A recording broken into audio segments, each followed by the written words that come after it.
안녕하세요. 정자동 김박사입니다. 저희 얼마 전에 네이버 지식인에서 재밌는 질문을 받습니다. 코로나19에 대해서 면역력을 높이는 방법이 있을까요? 라고 물어보는 내용이었거든요. 코로나19가 아직 백신이 개발되지 않은 상태이기 때문에 면역력에 대한 관심이 점점 더 높아지고 있는 것 같습니다. 얼마 전에 대통령도 정관장에 가가지고 이제 인삼을 뭐 100박스를 샀다고 뭐 이런 얘기가 나왔어요. 직원들이 이제 나눠줄 거라고. 그래서 면역력에 대해서 자꾸 이제 강화를 시키고 싶은 생각이 드니까 뭐 제일 쉽게 구할 수 있는 게 인삼이니까 그걸 구해다가 주면 좋지 않을까라고 해서 얘기를 한 것 같아요. 자, 그래서 이 면역력이라는 게 뭔지, 그런 면역력을 강화시키기 위해서 무슨 방법을 써야 되는지에 대해서 저와 함께 알아보겠습니다. 면역력이 뭐냐고 이제 주제가 잡혀 있어요. 면역력이 뭐냐. 굉장히 어려운 얘기인데 사실은 쉽게 얘기하면 저는 사실은 그 만화 세대인데 에반겔리온 보신 적 있어요? 에반겔리온 보면은 뭐라고 나오냐면 AT 필드라는 게 나와요. AT 필드라는 걸 딱 전개를 하면 다 막죠, 그쵸, 작가님? 막 미사일도 맞고 칼도 맞고 그러잖아요. 그래서 네네네. 쫙 막아요, 그거를. 그래서 공격하는 걸 딱 막으면서 막 AT 필드의 방어력이 막 떨어져요. 쭉쭉쭉쭉 떨어지다 AT 필드가 딱 깨지는 게 나오거든요. 면역력은 사실은 쉽게 얘기하면 그런 얘기예요. 몸에서 뭔가 계속 공격해서 들어오는데 그거를 몸에서 정상 상태를 유지하기 위해서 막아주는 역할을 하고 있는 겁니다. 아주 쉽게 얘기하면 그게 다예요. 몸에서 질병에 대해서, 환경에 대해서 잘 버틸 수 있게 내 항상성이라는 거를 유지시키기 위해서 존재하는 것이라 그러면 끝입니다. 굉장히 간단한데 그렇기 때문에 굉장히 어려워요. 면역이라는 거는 태어날 때부터도 가지고 태어나고요. 그런 다음에 수많은 공격을 받아가면서 강해집니다. 우리가 왜 그런 거 있잖아요. 뭐 내가 뭐 1보 후퇴한 이유는 2보 전진하기 위해서다처럼 자극이 들어올수록 면역은 점점 강해집니다. 사실은 우리가 뭐 아토피 같은 게 많아진다거나 뭐 다른 뭐 자가 면역 질환이 많아진다는 것들이 면역이 자꾸 체계가 성숙이 안 돼서 그렇다는 얘기들을 하게 되거든요. 면역은 기본적으로 누구나 가지고 있고 아까 말한 그 보호막 같은 개념이라고 생각한다 그러면 외부에서 들어오는 거 되게 여러 가지예요. 우리 뭐 미세먼지도 있었죠. 지금처럼 코로나19도 있었죠. 그리고 세균도 있죠. 여러 가지들이 있어요. 그쵸? 면역에 대한 것들이 잘 세워져 있으면 외부에서 들어오는 것들을 잘 견딜 수 있고요. 이상한 것들이 심한 게 들어오면 면역이 못 견디고 아픈 것들이 있는 거거든요. 그래서 면역이 얼마나 튼튼하냐는 사람마다 차이는 사실은 있어요. 그래서 정해져 있는 면역량을 어떻게 한번 강화시킬지에 대해서 또 한번 알아보겠습니다. 이 면역력이라는 거는 선천 면역과 후천 면역 두 가지가 있어요. 하나는 태어날 때부터 갖고 나는 면역이고요. 두 번째는 이제 후천적으로 취득하는 면역입니다. 우리 어릴 때 주사 맞잖아요. 불주사 같은 거 맞았던 기억 있으시죠?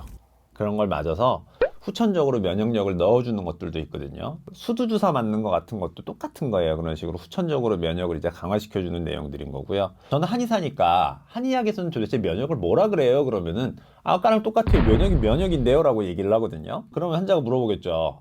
그런 거 말고요. 면역이 도대체 그럼 어떻게 하면 되는데요? 라고 물어보세요. 한의학에서는 크게 사실은 면역을 정기라고 부릅니다. 정기. 바를 정자를 써가지고 정기라고 표현을 하고요. 우리가 외부에서 들어오는 나쁜 자극, 정상적인 자극이 아니라 병이 걸리는 자극을 총체적으로 뭐라고 부르냐면 사기라고 부릅니다. 사기. 나쁜 놈 할 때 우리 정파와 사파 있죠. 똑같습니다. 그래서 정기와 사기 이렇게 불러주는데요. 이 정기를 어떻게 튼튼하게 하느냐가 관건이라고 이제 한의학에서는 얘기를 합니다. 근데 재밌는 게 뭐냐면 한의학에서는 항상 절대적으로 이 정기라고 하는 면역이 튼튼할 필요는 없다라고도 얘기를 해요. 이게 무슨 얘기를 하는 거냐면 어쨌든 사기보다만 세면 돼라고 얘기를 해주는 거거든요. 우리가 요번에 코로나19가 들어왔어요. 코로나19는 굉장히 센 아이예요. 그러면 한의학에서는 면역을 키우는 것보다 도망가는 게 중요하다고 표현을 많이 합니다. 절대적으로 너무너무 세면 일단 피하는 게 좋아라고 얘기를 해요. 그래서 마스크를 쓰세요. 나다니지 마세요. 음식은 따로따로 드세요. 같은 식으로 최대한 몸을 보호할 수 있는 기본 조건으로 계속 보호를 하게 만듭니다. 예를 들어 면역이 튼튼한 사람은 겨울에 감기가 덜 걸려요. 그죠? 근데 감기가 유행하는 시기에는 안 나가면 안 걸리겠죠. 이런 식으로 사기가 굉장히 외부에서 면역을 위협할 만한 조건들이 많으면 조심하면서 갑시다 라고 설명을 하고 있는 거고요. 자, 그런데 면역을 강화시켜야 되는 상황은 언제 오는 거냐? 사기가 한 개도 안 세요. 근데 나 혼자만 다치는 거예요. 예를 들면 뭐냐? 그냥 일반적인 감기예요. 저는 감기를 잘 안 걸리거든요. 근데 어떤 사람 감기를 되게 잘 걸릴 거예요. 그러니까 환경은 똑같은데 누구만 자꾸 잘 걸리는 겁니다. 이거는 면역에 문제가 있는 거죠. 우리 한의학에서 말하는 정기에 문제가 있는 거예요. 사기라고 하는 외부의 세균이나 바이러스가 그렇게 세지도 않은데 불구하고 나 혼자 자꾸 병이 걸려. 이게 문제거든요. 이 정기에 대한 것들을 강화시킨다라고 하면 되게 또 스펙트럼이 넓어요. 한의학에서는 기라는 얘기를 하지만 그 기의 종류가 한두 개가 아닙니다. 사실상은. 면역력을 높여주세요라고 한의원에 오게 되면 물어봐야 돼요. 도대체 어디가 약하신가요? 라고 물어보거든요. 근데 지금처럼 코로나19나 감기가 잘 걸려요, 독감이 잘 걸려요, 이런 것들은 상기도 면역에 대한 것들을 조절해 주는 거거든요. 그런 경우는 한의학에서 말하는 보호한다 그러는 개념의 위기, 그리고 폐기, 그러니까 폐기능계. 이게 폐라고 그러면은 우리가 렁만 생각하지만 실제로는 피부예요, 체표예요, 기관지예요라고 하는 면역을 총체적으로 표현하는 게 폐기능계에 대해서 폐기라고 부르는 거거든요. 그래서 위기와 폐기를 강화시키는 쪽의 약들을 쓰는 게 제일 일반적입니다. 자, 그러면 코로나19에 대해서, 감기에 대해서 이제 한정 지어가지고 설명을 드리면 위기랑 폐기 두 가지만 강화시키면 돼요. 그죠? 우리가 사실은 인삼이 제일 먼저 떠오르는데 인삼이 하는 일 자체는 대보원기라고 써 있습니다. 아, 기 중에 원기라고 하는 거를 그냥 강화시키는구나 라고 하는 표현이랑, 그 다음에 고탈생진이라 그래서 사람이 진이 빠져 있을 때 진액을 보강해줘요 라는 개념, 그리고 또 하나는 안신, 정신을 안정시켜준다고 얘기를 하고 있어요. 그래서 이런 설명들을 보면은 인삼은 일단은 전반적인 원기를 회복시켜준다는 개념에 가까워요. 면역 자체를 총체적으로 강화시켜준다는 개념이지 기관계통에 대해서만 강화시키는 게 아니거든요. 그러면 기관계통으로 강화시켜주는 약이 뭐가 있어요? 라고 얘기하면 우리 길경이 있어요. 길경. 저희 뭐 먹는 목캔디에 들어가는, 혹은 감기약에 들어가는, 기침 가래에 들어가는 한약들 중에 길경이라 그러는 약재들이 그런 쪽을 강화시켜 준다고 보시면 돼요. 또 삼계탕에 또 뭐 들어가죠? 황기 들어가잖아요. 황기 같은 경우에도 체표 쪽의 면역을 강화시켜 준다고 보면 되거든요. 그래서 이런 개별 약재들에 대한 연구들이 많이 되어 있고 이런 개별 약재들을 많이 복용을 해요. 다만 이제 건강기능식품으로 나오는 것들은 말 그대로 식품이라서 저희가 농담 삼아서 뭐라 그러냐면 인삼이 지나간 물이라 그래요. 인삼이 지나갔다, 인삼을 이렇게 헹궜네요, 막 이렇게도 얘기를 하는데, 자, 이제 중요한 게 뭐냐면 인삼들 같은 경우 뭐 황기나 아까 말한 길경들은 다 뭐냐면 천연물이에요. 천연물들은 다 성분이 들어 있습니다. 성분이 하나가 들어 있는 게 아니에요.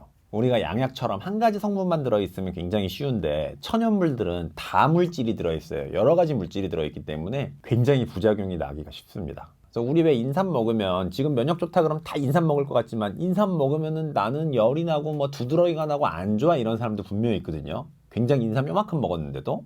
그런 사람들을 판별을 해줄 수 있는 게 한의사라는 겁니다. 그래서 뭔가를 드시고 싶으시면 하다못해 정관장처럼 정말 그 인삼이 작게 들어있는 그런 식품을 드시고 싶더라도 한 번쯤은 물어보시는 게 좋기는 해요. 물어보는 게 좋고, 야 그럼 니네가 한 인삼 쓰는 건 괜찮아? 그러면 괜찮아요.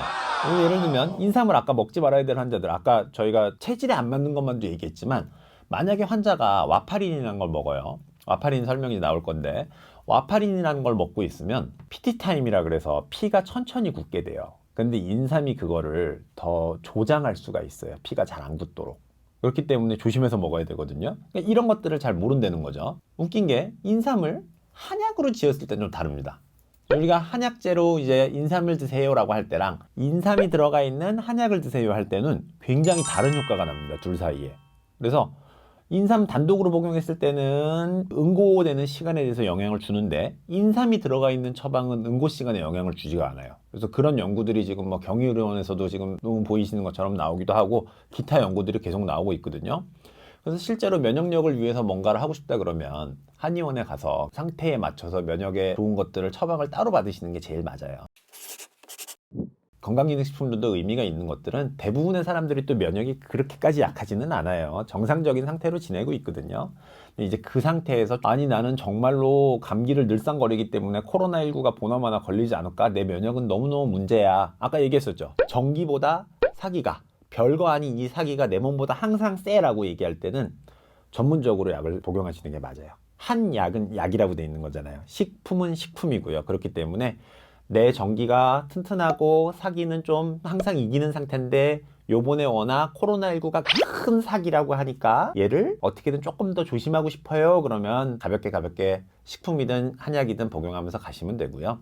저는 워낙에 약해요. 저는 뭐만 있으면 항상 아픈 사람이에요 라고 할 때는 한약을 사용해 가지고 치료를 하면 좋을 것 같습니다. 근데 최근에 좀 한약을 지어 먹으면 좀 비싸다 약간 이런 말들도 있는데 맞아요. 한약을 복용하면 나한테 딱 맞게 복용하면 굉장히 좋겠지만 비용이 좀 많이 비쌀 수가 있죠. 그래서 그런 경우에는 우리가 지금 상기도 면역에 대한 얘기를 하고 있는 거잖아요. 코로나19니 지금 이런 게 무서운 거잖아요. 그래서 상기도 면역을 강화시키기 위해서 사용하는 처방 중에 하나가 보중익기탕이라는 처방이 있는데 이 처방이 아까 말한 그 비싼 탕약으로도 처방을 할 수도 있지만 보험 한약으로도 걔가 존재하거든요. 그렇기 때문에 얘들을 복용하면은 하루에 뭐 한 800원에서 1000원 정도 비용 나올 거예요. 정확하진 않은데 아마 그쯤 나오고 얘들을 꼭 뭐 한 달 들이거나 이러지 않고요. 뭐 3일, 4일, 뭐 5일 이렇게 원하는 기간만큼 짧게 처방해 드릴 수 있습니다. 그래서 뭐 우리 어디 여행 가야 되는데 면역이 좀 걱정되고 그러면 한의원 한번 들리셔가지고 보중익기탕이나 처방이 나한테 맞는지 확인도 해주실 거고 선생님이 그리고 나서 그 처방 5일 동안 여행 가니까 5일 동안 처방해 드리겠습니다라든가 뭐 이런 식으로 조절을 해드릴 수 있습니다. 그래서 비용 너무 걱정 안 하고 한의원 찾으셔도 괜찮습니다. 원장님은 따로 평소에 면역 관리는 어떻게 하세요? 한의사 팁 되게 별거 없어요. 사실은 저 한약 되게 맨날 먹어요. 한약 거의 뭐 1년에 한 350일 이 정도 먹는 것 같아요. 원장님이 드시는 건 좋은 거. 저는 원가로 먹으니까 아무래도 좀 좋은 걸로. 전 소중하니까. 좀 갖다 드려요? 'Cause you are my